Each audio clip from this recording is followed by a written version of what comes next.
Sa tuwan? Sa tuwan itong sa una? May panis po. Ilang gula, no? May pagpanoodaan ako, be. Oh, sure. Nagtapok Panoodaan ng lang. pamilya na po. Nagbantay sa kuha. Nagtapok lagi.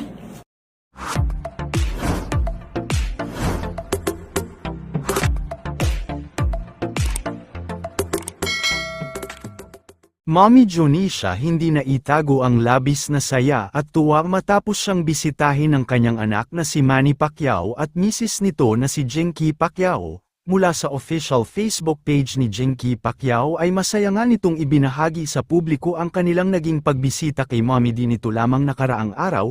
Sa kanyang Facebook account ay nagbahagi ito ng isang maikling video clip kung saan ay mapapanood na talagang masayang-masaya si Mommy D dahil muli niyang nakasama ang anak na si Manny. Sa naturang video na naibahagi ay mapapanood din na hindi pa napigilan ng mag-ina ang magyakapan nang muli silang magkita, hindi din nila pinalagpas ang pagkakataon na makapagkamestahan at makipagkwentuhan.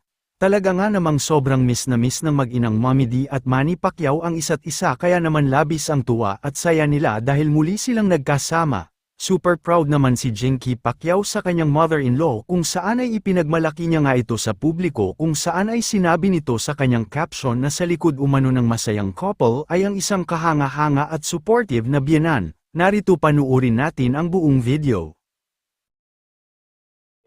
Prospecting na aming tulo. Tulo meron March, April, May. March, April, May. Tama na Dang tulog. Sidra, March. Putos na ko pare ko naman. Bukong man ay dali. Panay bukong makita bo. Ikuan na siya ka ng komportable ka ba? Ano yung dyan? May pa na sa kuhaan nga itong isa tuwan? Isa to ka itong sa una? May pa na sa Ilang gula, no? May pagpanoodaan ako, be. Oh, sure. Nagtapok ng Panoodaan lang. pamilya na po. Nagbantay sa kuha. Nagtapok lagi.